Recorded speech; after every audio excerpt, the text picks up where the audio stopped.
Imagina un mundo donde los pequeños desafían a los gigantes, donde un puñado de combatientes, armados con poco más que ingenio y valentía, pone en jaque a ejércitos enteros. Este es el universo que Mao Zedong nos invita a explorar en Sobre la guerra de guerrillas, un libro que no solo es un manual de estrategia militar, sino una oda a la resistencia humana.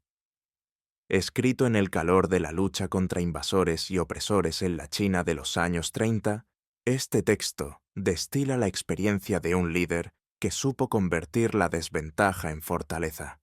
Mao no escribe desde un escritorio, sino desde las montañas, los bosques y los pueblos donde la guerra se vivía a diario. Sus palabras llevan el peso de noches sin dormir, de emboscadas planeadas al alba y de la fe inquebrantable en un pueblo dispuesto a cambiar su destino. A lo largo de 7 capítulos, nos guía por los principios de una táctica que ha marcado la historia, la guerra de guerrillas. Desde su definición hasta su relación con la lucha política, pasando por lecciones del pasado y consejos prácticos, Mao nos muestra que pelear contra lo imposible no es solo una cuestión de armas, sino de estrategia, corazón y unión con la gente. En este resumen, preparado para nuestro canal Resúmenes de Libros, te llevaremos de la mano por cada capítulo, desglosando las ideas de Mao con claridad y un toque de chispa, para que sientas la emoción de esta lucha sin perderte en tecnicismos. Prepárate para descubrir cómo un grupo pequeño, con las herramientas adecuadas, puede mover montañas. Empecemos este viaje por la resistencia. Capítulo 1. ¿Qué es la guerra de guerrillas? Mao Zedong arranca su obra con una pregunta que parece sencilla, pero que encierra un universo de estrategia y astucia. ¿Qué es la guerra de guerrillas? No se trata de un grupo de rebeldes corriendo por el monte con rifles oxidados, ni de una pandilla improvisada que dispara al azar. Para Mao, la guerra de guerrillas es una forma de lucha deliberada, una herramienta diseñada para los oprimidos que enfrentan a un enemigo abrumadoramente superior en recursos, tecnología y números. Es la respuesta de los débiles contra los fuertes, de los pequeños contra los gigantes, un arte militar que transforma la desventaja en oportunidad. Desde las primeras páginas, Mao deja claro que esta no es una táctica para los impacientes, ni para los que buscan gloria rápida. La guerra de guerrillas exige paciencia, inteligencia y una comprensión profunda del terreno, del enemigo y de uno mismo. Imagina un juego de ajedrez donde un jugador tiene solo peones y el otro controla torres, alfiles y una reina. Los peones no pueden enfrentarse de frente. En cambio, se mueven con cuidado, atacan desde los flancos, desaparecen antes de ser capturados y poco a poco desgastan al rival. Así describe Mao la guerra de guerrillas. No se trata de ganar batallas espectaculares, sino de sobrevivir, hostigar y debilitar al adversario hasta que cometa errores o pierda la voluntad de seguir peleando. Es como pinchar un globo gigante con agujas pequeñas. Cada pinchazo parece insignificante, pero con el tiempo, el globo se desinfla. Mao enfatiza que esta forma de lucha no es un fin en sí misma, sino un medio para apoyar una causa mayor, generalmente una revolución. Sin un propósito político claro, las guerrillas corren el riesgo de convertirse en simples bandidos, temidos por el pueblo en lugar de apoyados. El capítulo introduce los principios básicos de esta táctica. Primero, la movilidad. Las guerrillas deben ser como el viento, apareciendo donde el enemigo menos lo espera y desvaneciéndose antes de que pueda reaccionar. No tienen bases fijas ni líneas de frente definidas. Su fuerza radica en su capacidad para moverse rápido y adaptarse. Segundo, el conocimiento del terreno. Mao insiste en que las guerrillas deben conocer cada colina, cada sendero, cada río, como si fuera su propia casa. El terreno no es solo un escenario, sino un aliado que puede usarse para emboscar, esconderse o escapar. Tercero, la sorpresa. Un ataque guerrillero debe ser un relámpago, rápido, devastador y desconcertante. Si el enemigo tiene tiempo de organizarse, la ventaja se pierde. Mao también subraya la importancia de la psicología en esta guerra. El objetivo no es solo destruir al enemigo, sino desmoralizarlo. Cada emboscada, cada sabotaje, cada noche en la que los soldados enemigos no pueden dormir por miedo a un ataque, suma al desgaste. Es una guerra de nervios tanto como de balas. Por ejemplo, un grupo pequeño de guerrilleros puede hacer que un ejército enorme se sienta vulnerable, obligándolo a dispersar sus fuerzas para proteger cada puente, cada carretera, cada almacén. Esta dispersión diluye la fuerza del enemigo, haciéndolo más fácil de atacar. Mao lo compara con un enjambre de abejas atacando a un elefante. Ninguna abeja puede derribarlo sola, pero juntas lo vuelven loco. Otro punto clave es la relación entre las guerrillas y el pueblo. Aunque Mao dedica un capítulo entero a este tema más adelante, aquí ya siembra la idea de que sin el apoyo popular, las guerrillas están condenadas. El pueblo es la fuente de comida, refugio, información y reclutas. Pero este apoyo no se gana con amenazas ni con promesas vacías. Las guerrillas deben demostrar que luchan por una causa justa y que respetan a las comunidades que las acogen. Mao cuenta historias de ejércitos invasores que, al llegar a un pueblo, encuentran casas vacías, graneros quemados y caminos bloqueados, porque los campesinos, leales a las guerrillas, han decidido resistir a su manera. Es un recordatorio de que la guerra de guerrillas no es solo militar, sino profundamente social. El contexto histórico también juega un papel importante en la explicación de Mao. Escribe desde su experiencia liderando la resistencia contra los japoneses en la década de 1930 y contra las fuerzas nacionalistas en la Guerra Civil China. En ese entonces, China era un país fragmentado, con un ejército regular débil y vastas zonas rurales, donde las guerrillas podían operar con relativa libertad. Mao no teoriza desde un escritorio. Sus palabras están impregnadas de la realidad de combates reales, de noches frías en las montañas y de decisiones que significaban la vida o la muerte. Esto le da al texto una autenticidad que resuena incluso décadas después. Pero Mao no se limita a describir la guerra de guerrillas como una táctica universal. Advierte que no funciona en cualquier lugar ni en cualquier momento.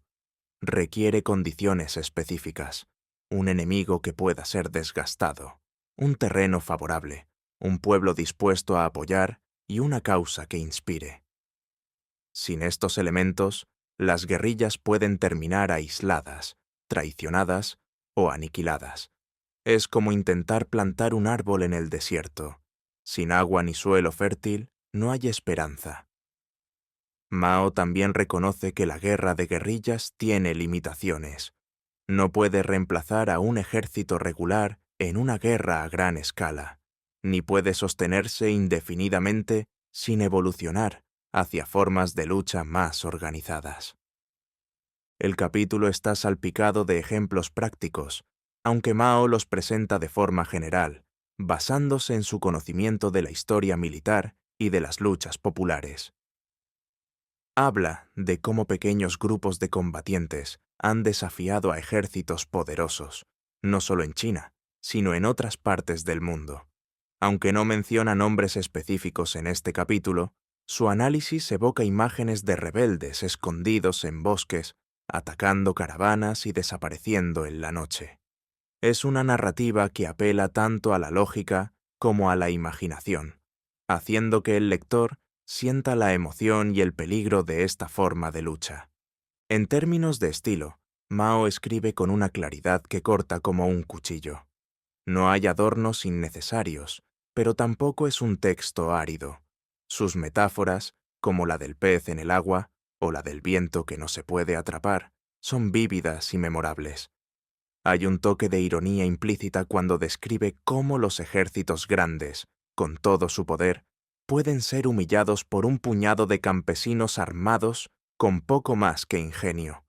Es como si Mao se riera entre líneas de los generales que confían ciegamente en sus tanques y cañones.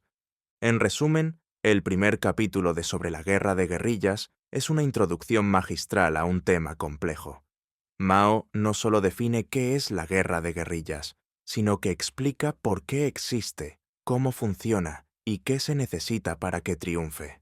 Es un llamado a la acción para los que luchan contra la opresión, pero también una advertencia de que esta lucha requiere más que valentía. Requiere estrategia, disciplina y un vínculo inquebrantable con el pueblo. Con este capítulo, Mao no solo establece las bases de su teoría, sino que invita al lector a imaginar un mundo donde los pequeños, con suficiente astucia, pueden desafiar a los gigantes. Capítulo 2. Relación de la guerra de guerrillas con la guerra regular. En el segundo capítulo, Mao Zedong cambia el enfoque para explorar cómo la guerra de guerrillas se entrelaza con la guerra regular, esa forma de combate más tradicional, con ejércitos organizados, líneas de frente y grandes batallas. No es que Mao esté aburrido de las emboscadas y los ataques relámpago. Más bien, quiere dejar claro que las guerrillas no son lobos solitarios que hacen lo que les da la gana. Son parte de un plan mayor, como los alfiles en un tablero de ajedrez que trabajan junto a los caballos y las torres para derribar al rey enemigo. Con su estilo directo, Mao desglosa esta relación, mostrando que la guerrilla y el ejército regular son dos caras de la misma moneda, complementándose para alcanzar un objetivo común, generalmente la victoria en una revolución. Imagina un combate de boxeo. La guerra regular es el peso pesado que lanza golpes directos, buscando el knockout. La guerra de guerrillas, en cambio, es el luchador ágil que esquiva, pica y cansa al oponente con jabs rápidos, preparando el terreno para el golpe final. Mao explica que las guerrillas no buscan enfrentarse al enemigo en campo abierto. Eso sería como mandar a un ciclista a chocar contra un tanque. Su tarea es hostigar, distraer y debilitar, atacando puestos avanzados, cortando líneas de suministro o emboscando patrullas. Estos pequeños golpes obligan al enemigo a dispersar sus fuerzas, a gastar recursos en proteger cada rincón de su territorio. Mientras el enemigo se estira como una sábana demasiado pequeña, el ejército regular encuentra huecos para lanzar ofensivas decisivas. Mao insiste en que esta coordinación no es opcional. Sin el respaldo de un ejército regular, las guerrillas corren el riesgo de convertirse en una molestia pasajera, fácil de ignorar o aplastar con el tiempo. Por otro lado, un ejército regular sin guerrillas es como un elefante sin ojos, poderoso, pero torpe y vulnerable a sorpresas. En la China de los años 30, donde Mao escribió estas ideas, esta dinámica era crucial.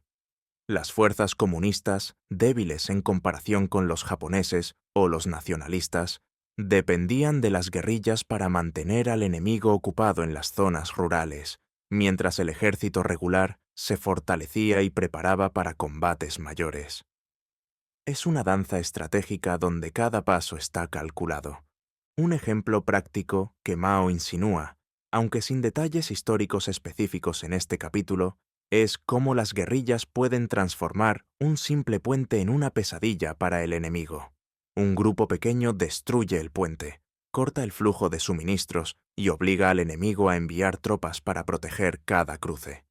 Estas tropas, ahora dispersas, son más fáciles de atacar, ya sea por las guerrillas o por el ejército regular. Es un ciclo de desgaste que Mao describe con una claridad casi quirúrgica. Cada acción guerrillera crea una oportunidad para el ejército regular, y cada avance del ejército regular alivia la presión sobre las guerrillas. Pero Mao no se queda en la teoría. Advierte que esta relación exige disciplina y comunicación. Las guerrillas deben saber cuándo atacar y cuándo replegarse, siguiendo un plan que encaje con los movimientos del ejército regular. Si actúan por su cuenta, pueden desperdiciar recursos o, peor aún, estorbar a sus propios aliados. Mao usa una analogía implícita. Las guerrillas son como los dedos de una mano, moviéndose con agilidad, pero inútiles si no están conectados al brazo del ejército regular. Esta necesidad de sincronía es uno de los puntos más firmes del capítulo, y Mao lo repite sin caer en la monotonía, usando ejemplos que hacen que la idea resuene. Otro aspecto clave es la evolución de las guerrillas. Mao explica que, a medida que la guerra avanza, las guerrillas deben transformarse. No pueden quedarse eternamente como grupos pequeños y desorganizados. Con el tiempo, deben consolidarse en unidades más estructuradas, capaces de operar como un ejército regular si es necesario. Este proceso no es automático, requiere líderes capacitados, entrenamiento y, sobre todo, una visión clara del objetivo final. Mao lo compara con un río que empieza como pequeños arroyos, pero que, al unirse, se convierte en una corriente imparable. Si las guerrillas no evolucionan, corren el riesgo de ser aplastadas por un enemigo que, aunque debilitado, sigue siendo más fuerte en términos brutos. El capítulo también toca un tema menos obvio: la moral. Mao señala que las guerrillas y el ejército regular se alimentan mutuamente en términos de espíritu de lucha. Cuando las guerrillas logran un ataque exitoso, levantan la moral de todo el movimiento, incluyendo a las fuerzas regulares. Del mismo modo, una victoria del ejército regular inspira a las guerrillas a redoblar sus esfuerzos. Es un ciclo de motivación que Mao describe con sutileza, sin caer en discursos grandilocuentes. Hay un dejo de ironía cuando insinúa que los ejércitos enemigos, con sus uniformes impecables y sus armas relucientes, a menudo subestiman a estos bandidos que terminan haciéndolos pedazos. Mao también dedica unas líneas a las limitaciones de la guerra de guerrillas. Aunque es una herramienta poderosa, no puede ganar una guerra por sí sola. Sin el apoyo de un ejército regular, las guerrillas pueden mantener al enemigo a raya, pero no derrocarlo. Es una advertencia para los entusiastas que piensan que un puñado de combatientes valientes puede cambiar el mundo sin un plan mayor. Mao no desanima, pero sí pone los pies en la tierra. La guerrilla es un medio, no un fin. En términos de estilo, Mao mantiene su claridad característica, salpicada de imágenes que hacen que las ideas sean fáciles de visualizar. Sus comparaciones, aunque no explícitas, evocan escenas de combate donde pequeños grupos de luchadores desafían a ejércitos mastodónticos. Hay un brillo de ingenio cuando describe cómo las guerrillas convierten la arrogancia del enemigo en su propia trampa. El texto no es un tratado académico, sino una guía práctica, escrita por alguien que ha vivido la guerra y sabe que cada error se paga con sangre. En resumen, el segundo capítulo de Sobre la guerra de guerrillas es una disección magistral de cómo las guerrillas y el ejército regular deben trabajar en tándem. Mao no solo explica la teoría, sino que la hace tangible con ejemplos y advertencias. Es un recordatorio de que la victoria no viene de la fuerza bruta, sino de la estrategia, la coordinación y la capacidad de adaptarse. Con este capítulo, Mao pinta un cuadro donde las guerrillas no son héroes solitarios, sino piezas clave en un rompecabezas mucho más grande. Capítulo 3. La guerra de guerrillas en la historia. En el tercer capítulo, Mao Zedong se pone el sombrero de historiador y nos lleva a recorrer el pasado para demostrar que la guerra de guerrillas no es un invento suyo, ni siquiera algo nuevo. Es una táctica tan antigua como las propias guerras, usada por pueblos y ejércitos que, enfrentados a enemigos abrumadores, decidieron pelear con astucia en lugar de fuerza bruta. Con su pluma afilada, Mao desempolva ejemplos de distintas épocas y lugares, mostrando cómo pequeños grupos de combatientes han desafiado a imperios, convirtiendo montes, bosques y desiertos en sus aliados. Este capítulo es una lección de historia, pero también una reflexión estratégica. Entender el pasado ayuda a perfeccionar el presente. Mao comienza señalando que la guerra de guerrillas surge cuando las condiciones son desiguales. Cuando un ejército pequeño o un pueblo oprimido enfrenta a un coloso militar, la lógica dicta que no hay que jugar según las reglas del enemigo. En lugar de batallas frontales, donde los cañones y los números aplastan, los más débiles optan por tácticas evasivas, ataques sorpresa y retiradas rápidas. Es como si un zorro se enfrentara a un oso. No lo ataca de frente, sino que lo muerde, corre y lo desgasta hasta que el oso, frustrado, comete un error.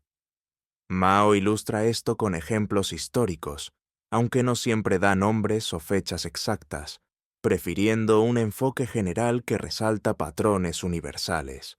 Uno de los casos que Mao evoca es el de las rebeliones campesinas en la China antigua. Durante siglos, campesinos mal armados, hartos de impuestos o abusos, se alzaron contra ejércitos imperiales. Estos rebeldes, sin formación militar ni armas sofisticadas, usaban el conocimiento de sus aldeas y montañas para tender emboscadas o sabotear caravanas. Aunque muchas de estas revueltas fracasaron, algunas lograron victorias sorprendentes, demostrando que la voluntad popular, combinada con tácticas ingeniosas, podía poner en jaque a ejércitos mucho más grandes. Mao no lo dice explícitamente, pero se percibe un guiño de admiración por esos antepasados que, con poco más que azadas y valor, desafiaron a los poderosos. Fuera de China, Mao menciona ejemplos que resuenan con luchas similares. Habla de los cosacos en Rusia, esos jinetes indomables que en los siglos XVII y XVIII usaban la vasta estepa para hostigar a ejércitos invasores. Con sus caballos rápidos y su conocimiento del terreno, los cosacos atacaban convoyes, desaparecían en la niebla y reaparecían donde menos se les esperaba.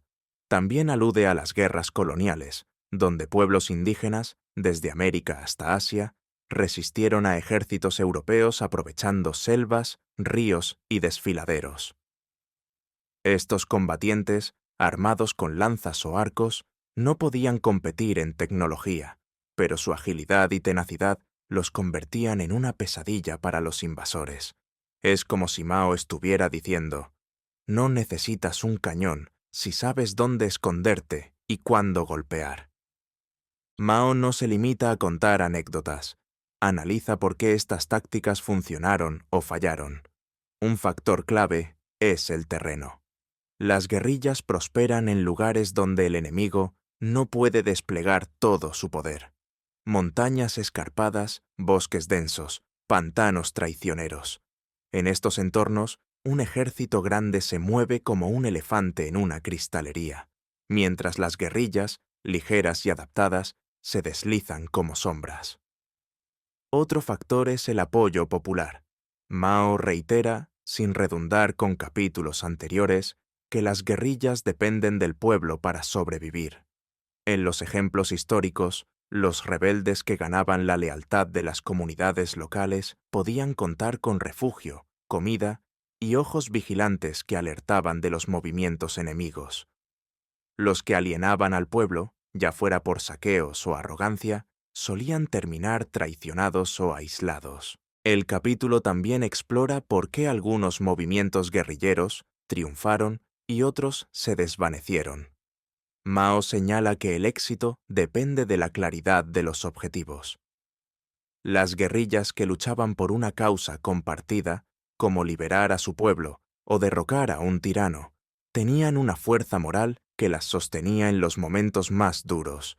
En cambio, los grupos que actuaban por codicia o venganza personal tendían a desmoronarse, ya que carecían de un propósito que uniera a sus miembros y al pueblo. Es una lección sutil, pero poderosa. La guerra de guerrillas no es solo táctica, sino también ideología. Otro punto que Mao destaca es la adaptabilidad. Los ejércitos tradicionales, con sus jerarquías rígidas y sus manuales, suelen ser lentos para responder a tácticas poco convencionales. Las guerrillas, en cambio, prosperan en la improvisación. Mao cuenta cómo, En algunos casos históricos, los rebeldes cambiaban sus métodos según las circunstancias. Si el enemigo protegía sus caravanas, atacaban sus almacenes. Si reforzaba sus fuertes, saboteaban sus caminos. Esta flexibilidad, combinada con una paciencia casi infinita, permitía a las guerrillas mantener la iniciativa, incluso contra enemigos mucho más fuertes. Aunque Mao escribe desde su experiencia en la China de los años 30, donde lideraba la resistencia contra los japoneses y los nacionalistas, no convierte el capítulo en una autobiografía. En lugar de eso, usa la historia para mostrar que las ideas que defiende no son teorías abstractas, sino lecciones probadas por el tiempo. Hay un dejo de ironía cuando describe cómo ejércitos poderosos, con sus filas de soldados y sus armas relucientes, eran humillados por bandidos que apenas tenían para comer. Es como si Mao se riera de la arrogancia de los generales que creían que la victoria era solo cuestión de músculo. El estilo de Mao en este capítulo es tan claro como en los anteriores, pero con un tono más narrativo, casi como si contara historias alrededor de una fogata. Sus ejemplos, aunque generales, están llenos de vida. Uno puede imaginar a los cosacos galopando en la estepa, o a los campesinos chinos escondidos en un bosque, esperando el momento perfecto para atacar. Este enfoque hace que el capítulo sea accesible, incluso para quienes no saben nada de historia militar.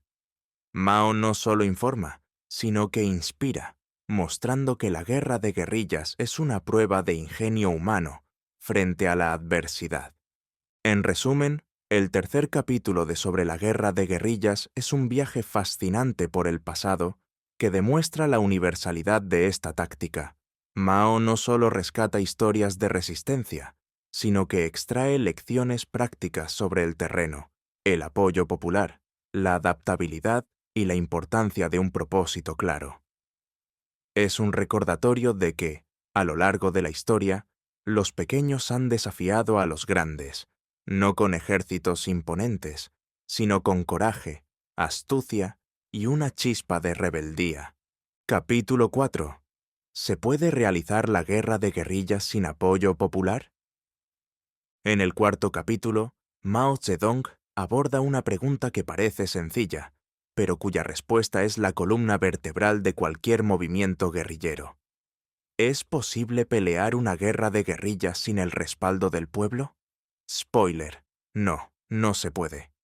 Con su habitual claridad, Mao desglosa por qué el apoyo popular no es solo un extra, sino el fundamento mismo de la guerrilla. Sin el pueblo, los combatientes son como pájaros sin alas, condenados a caer.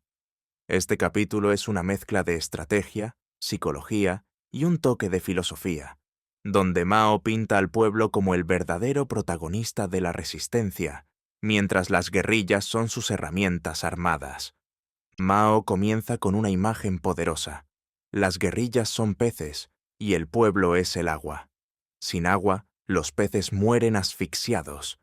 Esta metáfora, simple pero contundente, resume la idea central del capítulo. El pueblo proporciona todo lo que las guerrillas necesitan para sobrevivir y operar: comida, refugio, información, reclutas y, quizás lo más importante, legitimidad.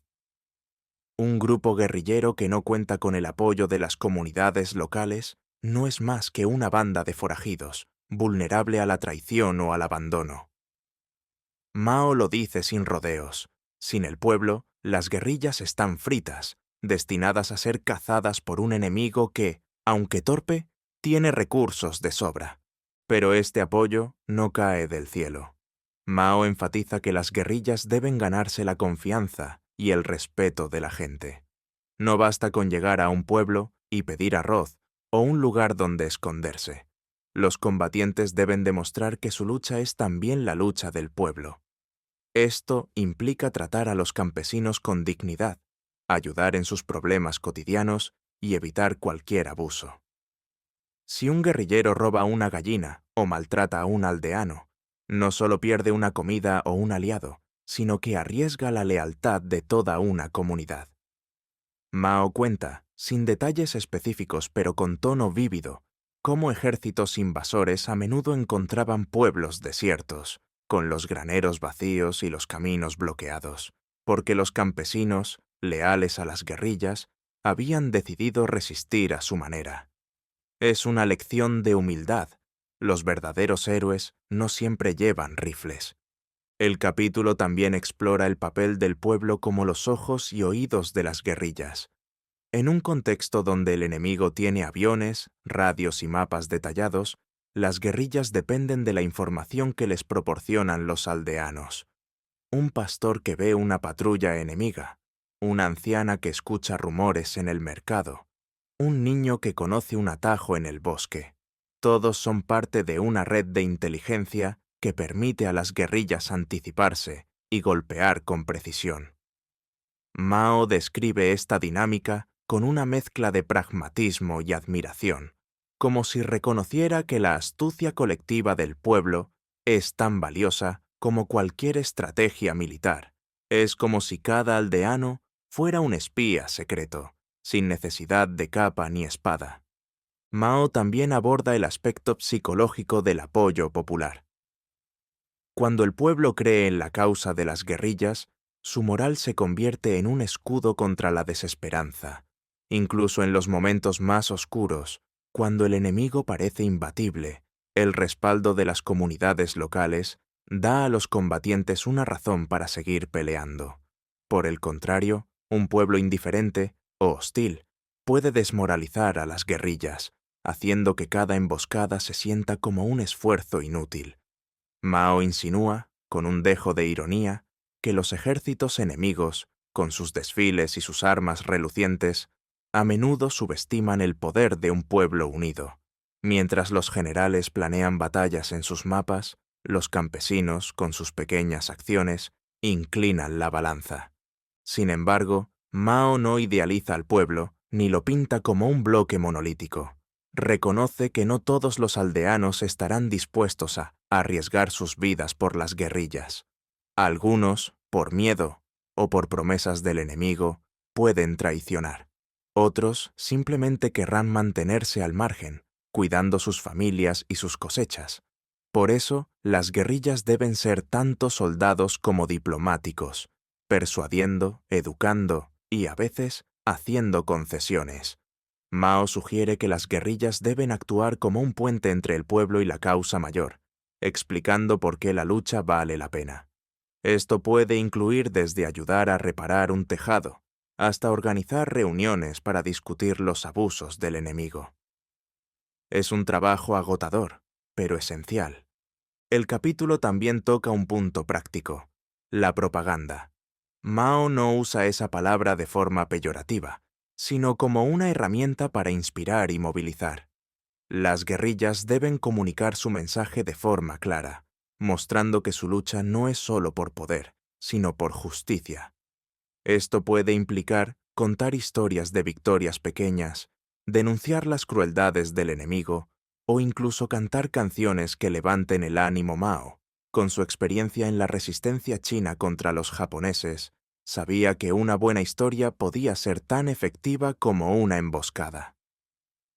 Hay un brillo de astucia en cómo describe este proceso, como si supiera que las palabras, bien usadas, son tan afiladas como los cuchillos. Mao también advierte contra los errores que pueden alejar al pueblo.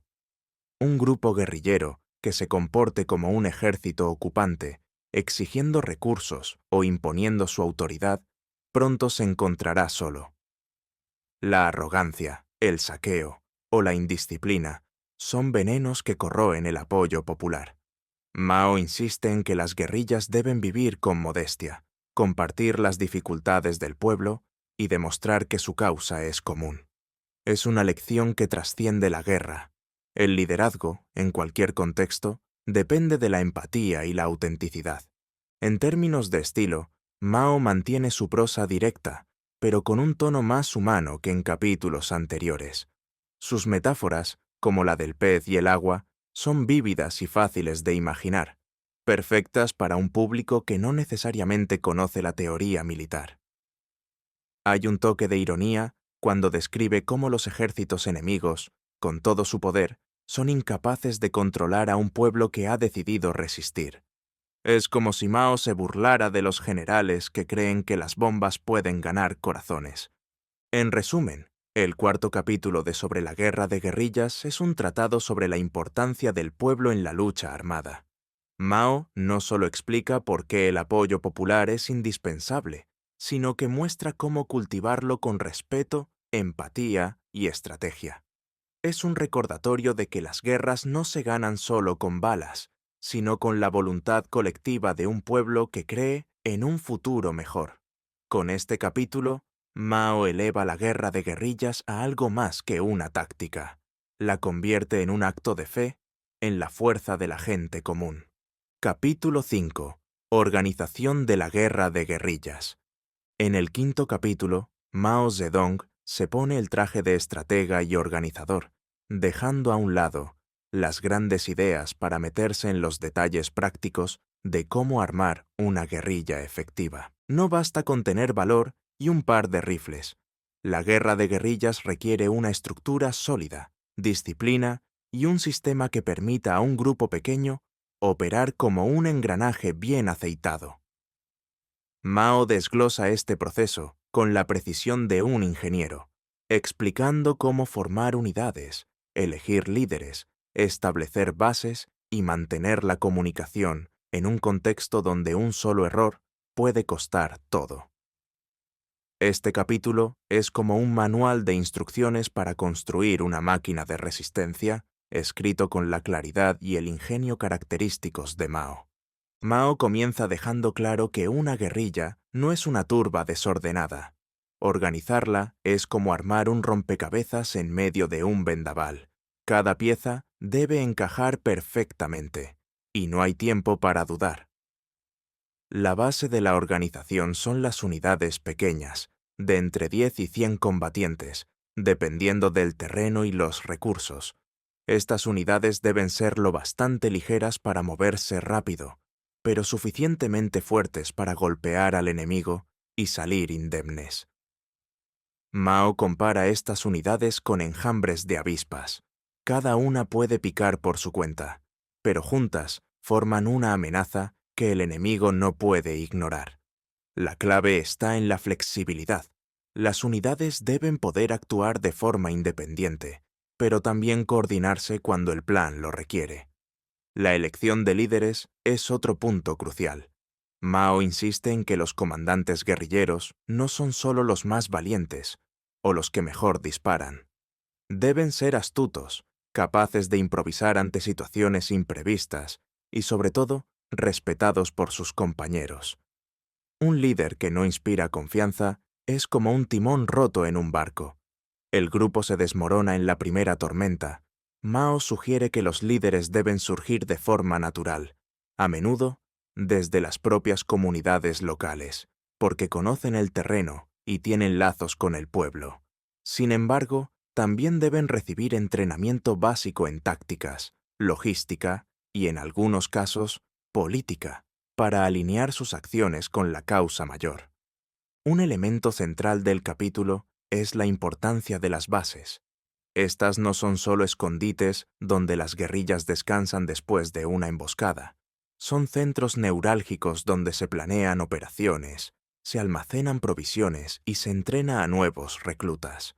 Mao describe las bases como nidos seguros, escondidos en lugares donde el enemigo no puede llegar fácilmente. Montañas escarpadas, bosques densos o pantanos traicioneros. Elegir el lugar correcto es una ciencia en sí misma. Una base demasiado expuesta invita al desastre. Una demasiado aislada dificulta las operaciones. Mao cuenta, con un tono casi narrativo, cómo una buena base puede convertirse en el corazón de la resistencia. Un lugar donde los combatientes recuperan fuerzas y el pueblo encuentra esperanza. La comunicación es otro pilar de la organización. En una época sin radios portátiles ni teléfonos, las guerrillas dependían de mensajeros, señales visuales o incluso códigos grabados en objetos cotidianos, como un palo tallado o una tela de cierto color. Mao enfatiza que la comunicación debe ser rápida y confiable, porque un mensaje que llega tarde puede significar una emboscada fallida o una unidad atrapada. Hay un dejo de admiración en cómo describe a los mensajeros, esos héroes anónimos que corrían por senderos peligrosos, esquivando patrullas enemigas, para llevar una orden o un aviso. Es como si Mao reconociera que, en la guerra de guerrillas, un par de piernas rápidas podían ser tan valiosas como un arsenal. La disciplina es un tema que Mao aborda con firmeza. Las guerrillas no pueden permitirse el caos.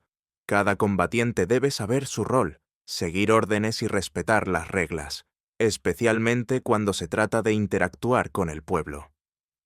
Mao advierte que la indisciplina, como saquear aldeas o pelear entre compañeros, es un veneno que destruye la moral y aleja a los aliados.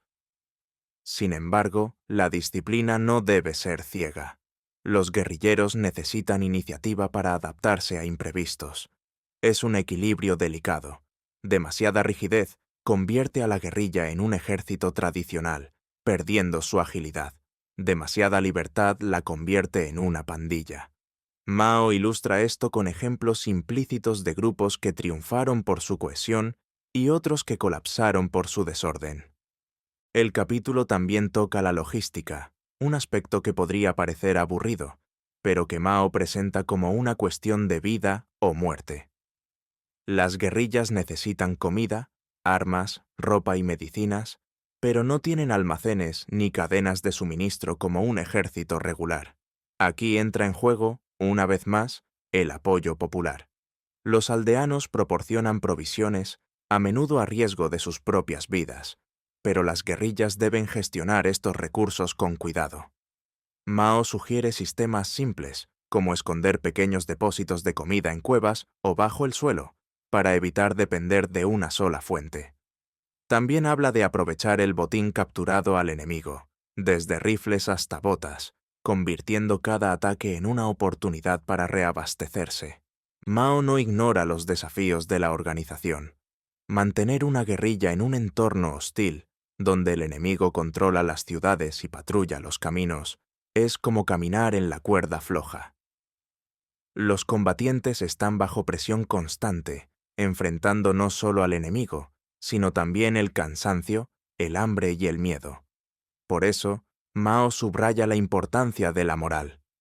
Los líderes deben mantener el espíritu de sus unidades, recordándoles por qué luchan. Una canción, una historia de una victoria pasada, o incluso una comida compartida, pueden marcar la diferencia entre un grupo que persevera y uno que se rinde. En términos de estilo, Mao escribe con su habitual mezcla de claridad y viveza. Sus metáforas, como la de las avispas o los nidos, hacen que los conceptos técnicos sean fáciles de visualizar.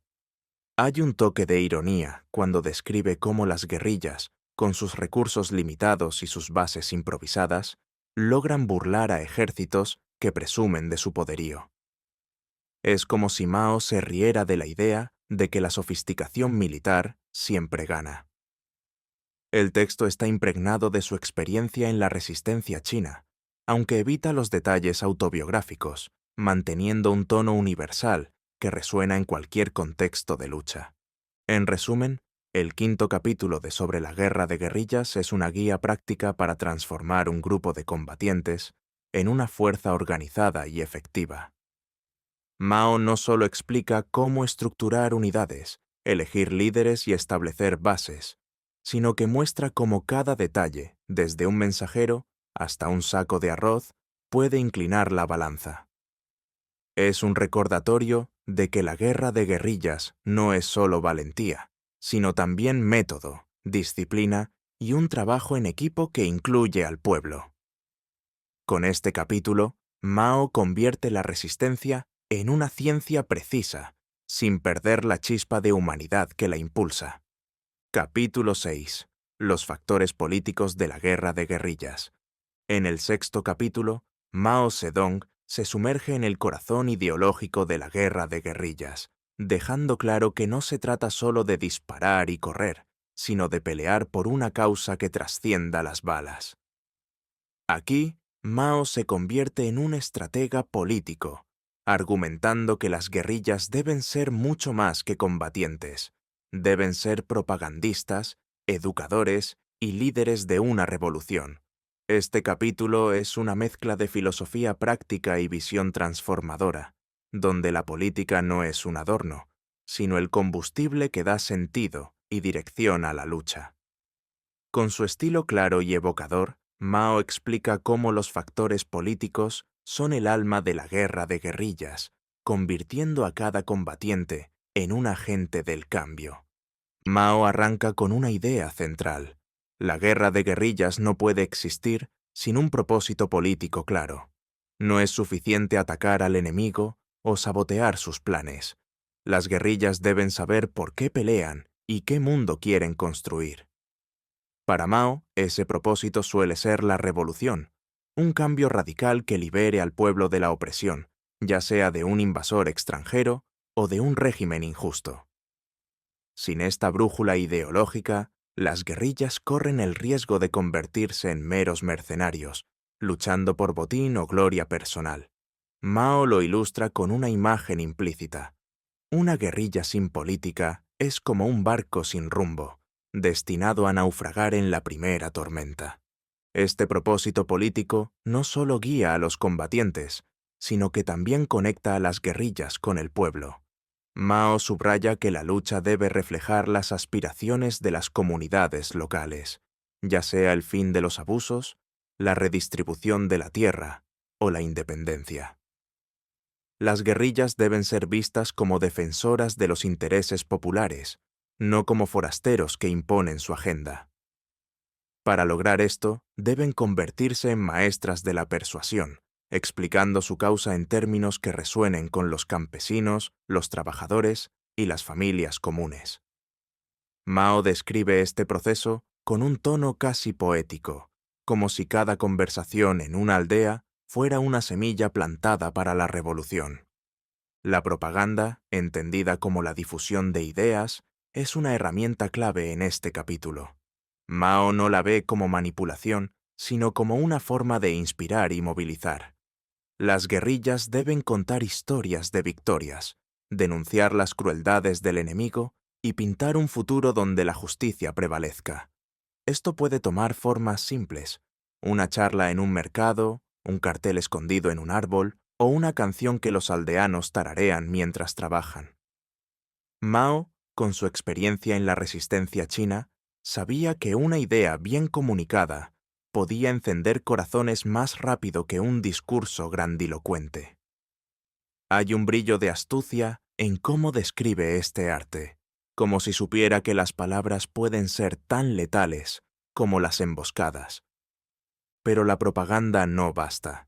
Las guerrillas deben respaldar sus palabras con acciones.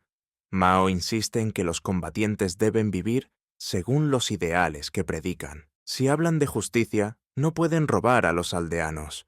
Si prometen libertad, no pueden actuar como tiranos.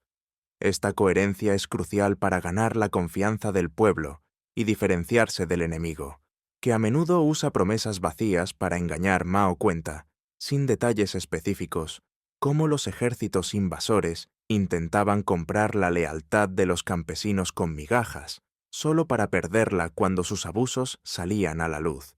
En contraste, las guerrillas que trataban al pueblo con respeto se convertían en símbolos de esperanza. El capítulo también explora el papel de las guerrillas como organizadoras sociales. Mao argumenta que la lucha armada debe ir acompañada de esfuerzos para mejorar la vida del pueblo, incluso en medio de la guerra.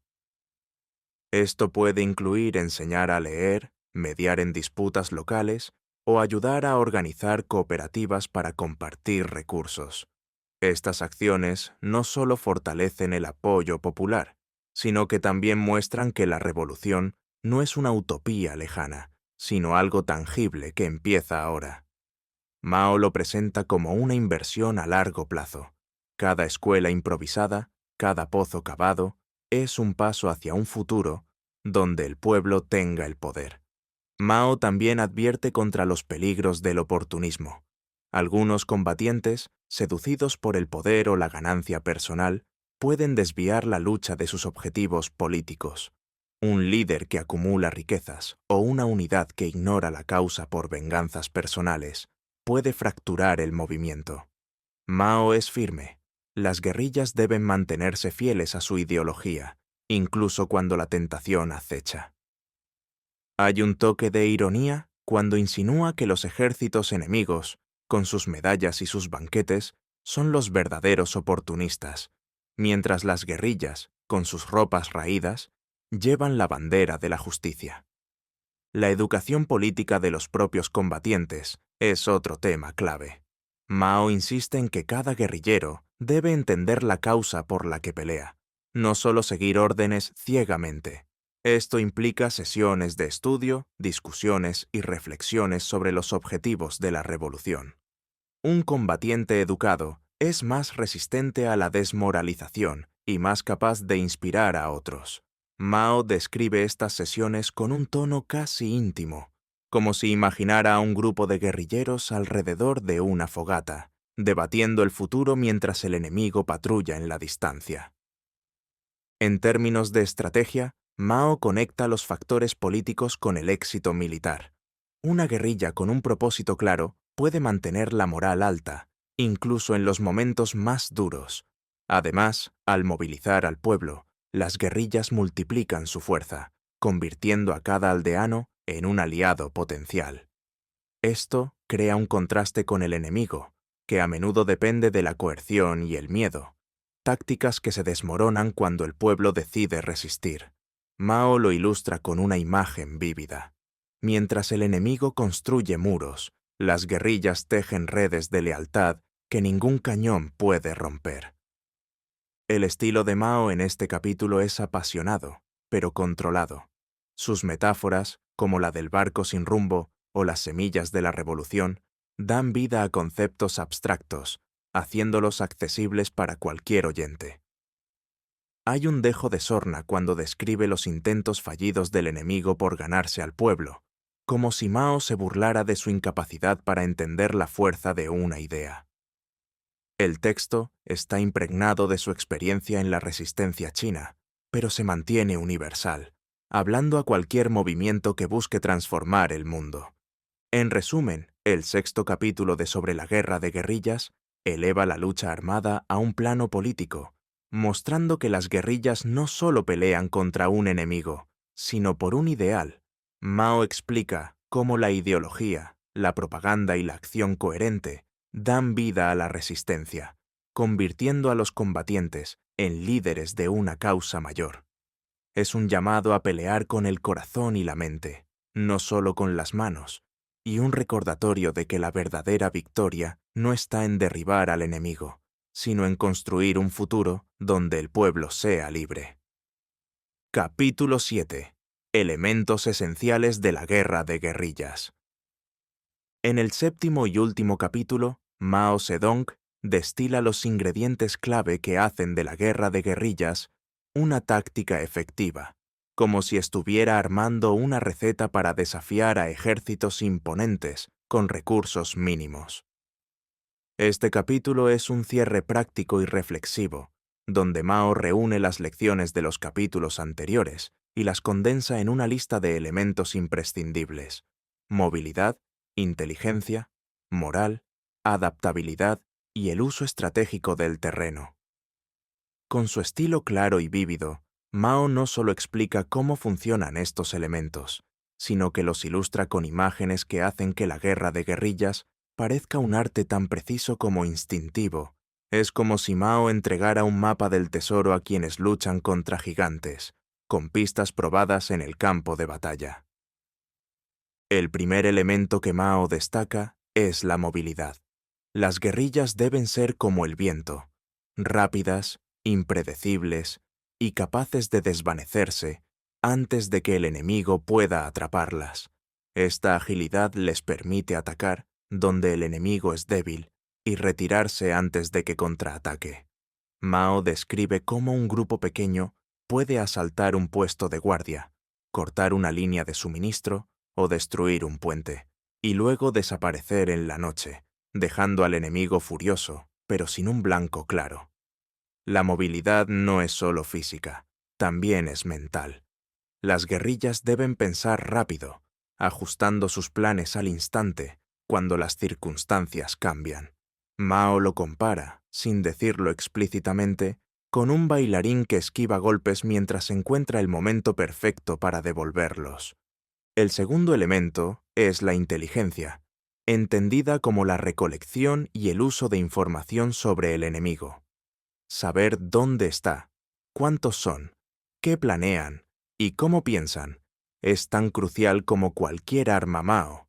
Enfatiza que las guerrillas dependen del pueblo para obtener esta información.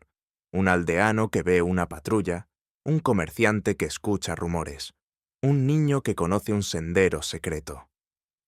Esta red de ojos y oídos permite a las guerrillas anticiparse y golpear con precisión quirúrgica. Pero la inteligencia no termina en la recolección. También implica analizarla correctamente. Un dato mal interpretado puede llevar a una emboscada fallida o a una trampa mortal. Mao describe este proceso con un tono casi detectivesco, como si cada guerrillero fuera un investigador resolviendo un caso en tiempo real. La moral es el tercer pilar, y Mao la trata como el alma de la guerrilla.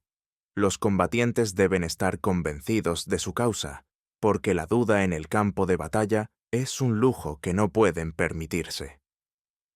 La moral no solo mantiene a las guerrillas luchando en condiciones duras, hambre, frío, miedo, sino que también las hace inspiradoras para el pueblo. Mao sugiere que los líderes deben cultivar esta moral con acciones y palabras. Una victoria pequeña, una historia bien contada o incluso un gesto de camaradería pueden reavivar el fuego en un grupo agotado. Hay un dejo de ironía cuando Mao insinúa que los ejércitos enemigos, con sus uniformes impecables y sus soldaditos obedientes, a menudo carecen de esta chispa, lo que los hace vulnerables frente a un enemigo que pelea por algo más grande que un salario. La adaptabilidad es el cuarto elemento, y Mao la presenta como la clave para sobrevivir en un entorno cambiante. No hay un manual universal para la guerra de guerrillas.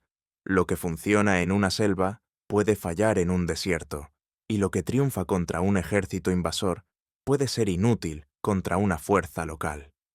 Las guerrillas deben aprender a improvisar, ya sea cambiando tácticas, usando nuevas armas o aprovechando errores del enemigo. Mao cuenta, sin detalles históricos específicos, cómo algunos grupos ajustaban sus ataques según el clima o el terreno, convirtiendo una tormenta o un río crecido en aliados inesperados. Es como si las guerrillas fueran artistas, pintando con los colores que la guerra les da, sin aferrarse a un solo pincel. Finalmente, Mao dedica un espacio importante al uso del terreno y el clima. El entorno no es solo un escenario, sino un arma. Montañas, bosques, pantanos y desiertos pueden neutralizar la ventaja tecnológica del enemigo, obligándolo a moverse con torpeza, mientras las guerrillas se deslizan como sombras. Mao explica cómo un desfiladero estrecho puede ser el lugar perfecto para una emboscada, o cómo una noche sin luna puede ocultar un ataque sorpresa. El clima también juega un papel. Una nevada puede ralentizar al enemigo, mientras que las guerrillas, acostumbradas al frío, sacan provecho. Mao describe este uso del terreno con un tono casi poético, como si la naturaleza misma conspirara con los combatientes que saben leer sus secretos. Mao no solo enumera estos elementos, los entrelaza para mostrar cómo se refuerzan mutuamente. La movilidad depende de un buen conocimiento del terreno. La inteligencia requiere adaptabilidad para interpretar datos nuevos. La moral se fortalece con victorias logradas gracias a la movilidad y la inteligencia. Es un sistema donde cada parte sostiene a las demás, como los hilos de una red que atrapa al enemigo. Mao también advierte que descuidar uno de estos elementos puede derrumbar todo el esfuerzo. Una guerrilla inmóvil es un blanco fácil. Una sin inteligencia camina a ciegas. Una sin moral se desmorona. Una que no se adapta queda obsoleta, y una que ignora el terreno termina atrapada. El capítulo está impregnado de la experiencia de Mao en la resistencia china contra los japoneses y los nacionalistas, aunque no se detiene en anécdotas personales. En cambio, usa ejemplos generales que resuenan universalmente. Un ataque nocturno en un bosque, una emboscada en un paso montañoso, un grupo que se refugia en una tormenta. Estas imágenes hacen que el texto sea vívido y accesible, como si Mao estuviera contando historias alrededor de una fogata, pero con la precisión de un general. Hay un toque de sorna cuando describe cómo los ejércitos enemigos, con sus tanques y sus mapas, son superados por combatientes que apenas tienen botas, pero saben moverse como fantasmas. En términos de estilo, Mao mantiene su prosa directa, pero la enriquece con metáforas que dan vida a los conceptos. El viento, los artistas, las sombras. Cada imagen hace que la guerra de guerrillas parezca algo tangible, casi cinematográfico. Su tono es instructivo, pero nunca condescendiente, como si confiara en que el lector puede captar la complejidad de estas ideas. El capítulo cierra el libro con una sensación de completitud, dejando claro que la guerra de guerrillas no es solo una táctica, sino una filosofía de resistencia que combina ingenio, valentía y una conexión profunda con el entorno y el pueblo. En resumen, el 7º capítulo de Sobre la guerra de guerrillas es una guía magistral de los elementos que hacen posible esta forma de lucha.